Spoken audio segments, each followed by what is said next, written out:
ওকে তো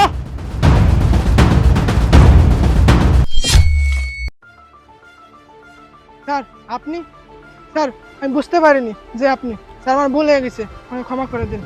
ভাইয়া তুমি এই ফকিরের বাচ্চাটাকে কেন স্যার বলছো?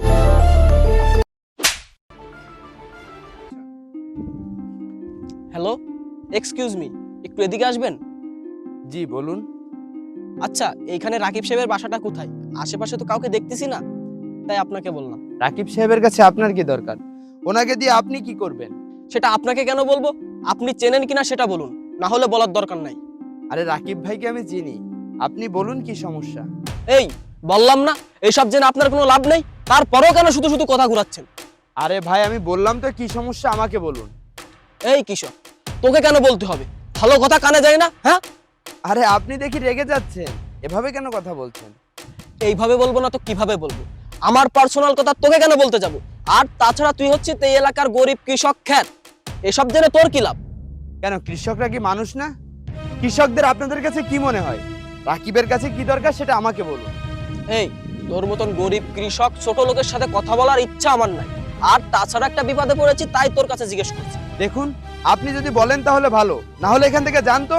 শুধু শুধু আমার সময় নষ্ট করলেন, যত সব। এই মানুষের সাথে কিভাবে কথা বলতে হয় সেটা তুই জানিস না? নাকি তোর পরিবার তোকে ভদ্রতা শিখায়নি? বেয়াদব একটা। দেখুন, আমি বেয়াদব না, আমি যথেষ্ট পরিমাণ ভদ্রতা শিখেছি। আর আমি ততক্ষণ পর্যন্ত ভদ্র থাকি যতক্ষণ পর্যন্ত আমার সামনের মানুষটা ভদ্র থাকে।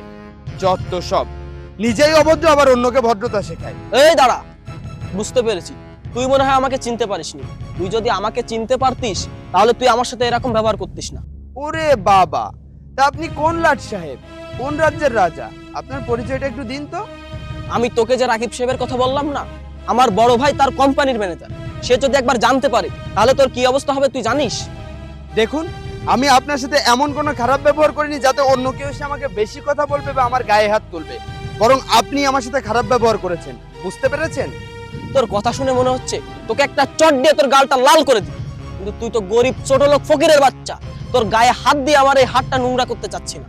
আপনি আমার গায়ে হাত দিলে আপনার হাত নোংরা হবে নাকি অন্য কিছু হবে সেটা তো বোঝা যাবে আপনি আমার গায়ে হাত দিবেন তারপর। বুঝতে পেরেছি, তোকে এইভাবে বললে তুই শুনবি না। ভাইকে জানাতে হবে। ওয়েট।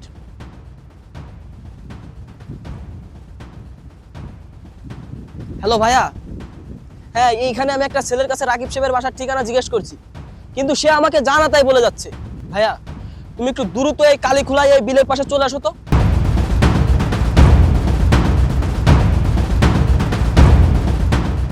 কিরে ভাই কি হয়েছে, এখানে আসতে বলি কেন? ভাইয়া এই গরিব ছোট লোকের বাচ্চা আমার সাথে জানা তাই ব্যবহার করছে, এমনকি আমার গায়েও হাত তোলার কথা বলছে।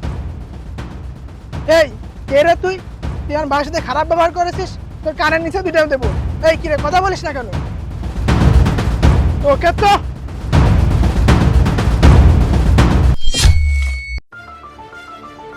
স্যার আপনি স্যার আমি বুঝতে পারিনি যে আপনি স্যার আমার ভুল হয়ে গেছে আমাকে ক্ষমা করে দিন।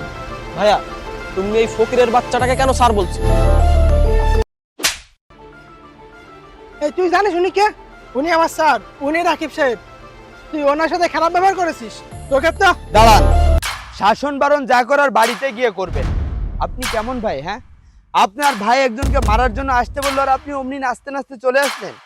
অন্তত আপনার কাছ থেকে আমি এটা আশা করিনি। স্যার এবার মতন ক্ষমা করে দিন, এরকম ভুল আর হবে না। এই তুই দাঁড়িয়েছিস স্যারের সাথে ক্ষমা স্যার। স্যার, স্যার প্লিজ আমাকে ক্ষমা করে দিন। থাক, এখন আর আপনাকে ভালো সাজতে হবে না। এতক্ষণ তো অনেক বড় বড় কথা বললেন, অমনি আমার পরিচয় পেয়ে আমার কাছে ক্ষমা চাইতে শুরু করলেন। আরে সাহেব, এতক্ষণ তো অনেক কথা বললেন। আমি ফকির, কৃষক, কামলা। আমি ছোটবেলা থেকে এই কৃষি কাজ করে বড় হয়েছি, তাই তো যখনই সময় পাই তখন মাঠে এসে কাজ করি, যাতে আমি ভুলে না যাই আমি অতীতে কি ছিলাম। আরে সাহেব, তখন তো খুব ভাইয়ের গরম দেখালেন, এখন তো বুঝতে পারছেন সব জায়গায় ক্ষমতার বড়াই চলে না। একটা কথা মনে রাখবেন, বাপেরও কিন্তু বাপ থাকে। এরপর থেকে কারোর সাথে খারাপ ব্যবহার করার আগে অন্তত 100 বার ভাববেন, কারণ আজকে আমি হয়তো আপনাকে ক্ষমা করলাম, কিন্তু অন্য কেউ ক্ষমা করবে না। Mind it. আবির সাহেব, আপনি আপনার ভাইকে বাড়ি নিয়ে যান, তারপর তাকে আদব কায়দা শেখান। হয়তো আমি তাকে ক্ষমা করলাম, কিন্তু অন্য কেউ তাকে ক্ষমা করবে না। আসি, ভালো থাকবেন।